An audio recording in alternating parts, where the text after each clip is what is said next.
KTV 시청자 여러분 안녕하십니까?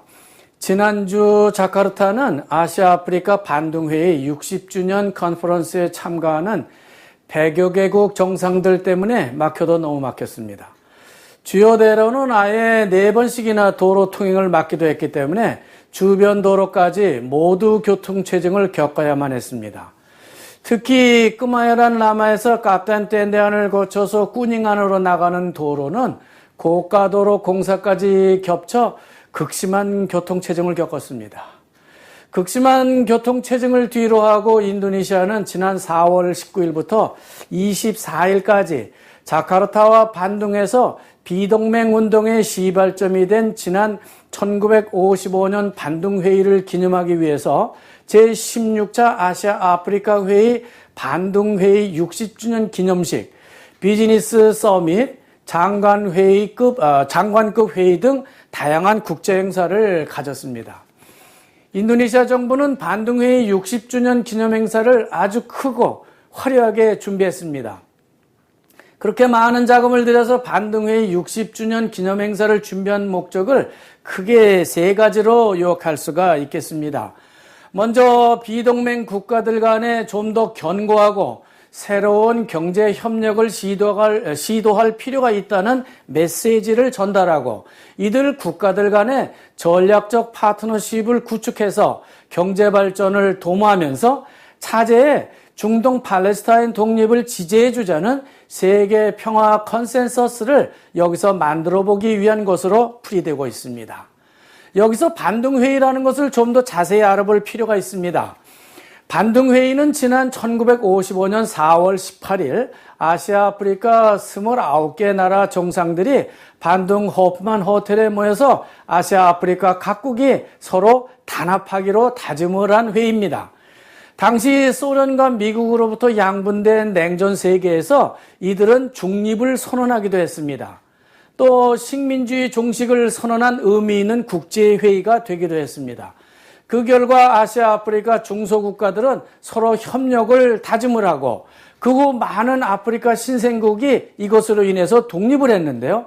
미소 주도의 세계 질서에 제3세계라는 이상한 세력이 등장을 해서 크나큰 충격을 안겨주기도 했습니다. 세월이 지나가면서 반둥회의 정신도 점차 희미해져 가기는 했습니다. 그렇지만 조코위 제2가 정부는 이 반둥회의 결속력과 그 정신을 어떻게든 다시 되살려서 국제적 인도네시아 위상을 높여보려고 노력을 한 것 같습니다. 조코위 대통령이 바쁜 일정을 소화하는 중에 신임 바드로딘 하이티 경찰총장은 부총장에 부디 구나완 전 경찰총장 예정자를 임명하고 있습니다. 반면 구디 구나완을 경찰청장 부적격자로 몰았던 카페카 반방 위주안토 부위원장은 중부 가리만탄 군수 재판에서 위증 변호를 했다는 죄목으로 경찰 수사를 받고 있습니다. 이쯤 되면은 경찰이 완전히 카페카를 이긴 겁니다. 지난 21일은 까르띠니의 날입니다. 우리들 집에서 일하는 가정부들이 오늘은 까르띠니의 날이라고 말하는 것을 들으셨을 정도로 까르띠니는 인도네시아 최초의 국민 영웅입니다. 그녀는 우리나라 가구업체가 밀집한 중부자와 제빠라에서 태어나서 여성해방운동과 민족 자각을 촉구했던 우리나라 상록수와 같은 선구자입니다. 당시 인도네시아 여성들은 학교를 가야 할 나이에 결혼을 해야만 했기 때문이죠. 아주 조언을 한 겁니다. 이런 자신의 처지를 비관하는 편지를 네덜란드에 있는 친구에게 편지를 쓰기도 했는데 이것이 책으로 나와서 유명해졌습니다. 한창 공부를 해야 할 10대 나이에 결혼을 해야만 하는 현실을 받아들이기 어려웠던 것이죠. 그 후 그녀는 인도네시아 여성교육에 힘썼습니다. 그래서 인도네시아 여성교육의 어머니란 칭호를 받기도 했습니다. 그녀는 여권 신장은 물론 여성도 남성들과 마찬가지로 반드시 교육을 받아야 한다고 가르친 교육자이기도 했습니다. 하지만 아직도 인도네시아 여성들은 한창 공부할 나이에 중동으로 일하고 나가고 있는 게 현실입니다. 지난주 자틸루르 댐이 오염돼서 자카르타 시민이 이용하는 수질에 문제가 있다는 소식을 전해드린 바가 있는데요. 이번에는 북부 수마트라 또바 호수가 오염되고 있다는 보도가 나와서 환경오염에 대한 경각심을 더해주고 있습니다. 이제부터는 인도 마켓과 같은 소형 마켓에서 일체 술을 팔지 못하고 롯데마트와 같은 대형 슈퍼마켓에서만 술을 팔게 됐습니다. 그러나 이 규정은 이슬람이 아닌 타 종교나 반려와 같은 특수 지역을 고려하지 않았다는 지적을 받고 있습니다. 또 이런 식의 일방적인 규제는 또 다른 블랙마켓을 유발할 수밖에 없을 것이기 때문에 자카르타 시장은 별도 지정하는 상점에서도 술을 살 수 있는 방안을 고려해보겠다고 말했습니다. 어쨌든 술 판매에 대한 규제는 점점 더 강화될 것으로 전망되고 있습니다. 인도네시아 정부는 향후 8개의 정유공장을 지을 계획을 갖고 있다고 발표하고 있습니다.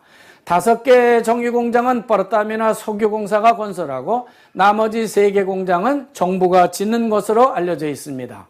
공장의 캐파는 하루 30만 배럴로 투자비가 100조에서 120조 루피아가 들 것으로 계획하고 있습니다.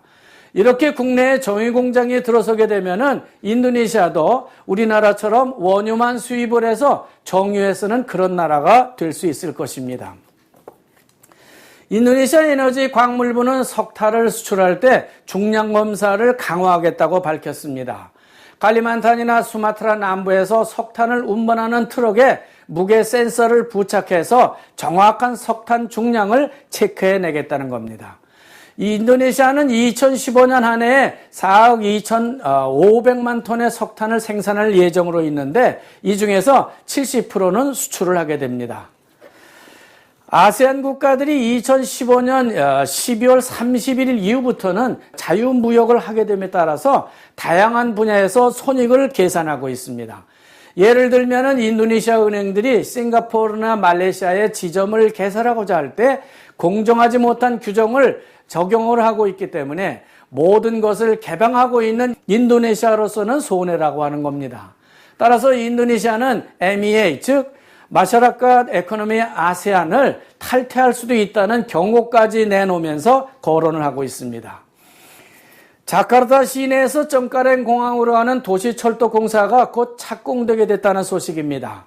PT Kereta Api Indonesia하고 PT Angkasa Pura II가 방 라켓 인도네시아, 만디리, 방 네가라 인도네시아, 그리고 베세아 이렇게 4개 중앙은행과 신디케이트 론을 계약했기 때문입니다.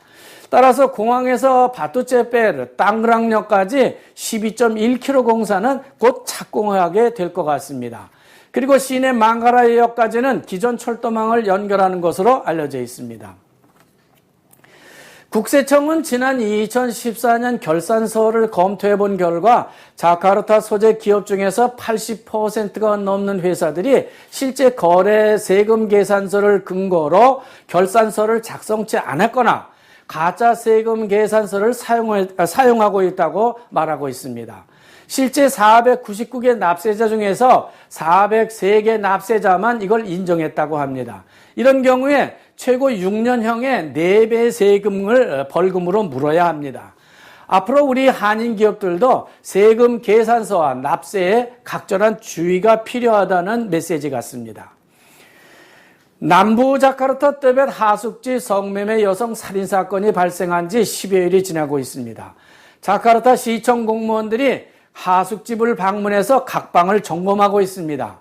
점차 아파트나 호텔까지도 확산 점검할 조짐을 보이고 있는 만큼 외국인들은 기타스 등에 기재된 자기 주소와 자기가 거주하는 주소가 같은지 여부를 차제에 잘 확인해 둘 필요가 있겠습니다. 여기까지 오늘 전해드리겠습니다. 다음 주 이 시간에 다시 뵙기로 하고요. 여기까지 시청해 주신 KTV 시청자 여러분 고맙습니다. 안녕히 계십시오.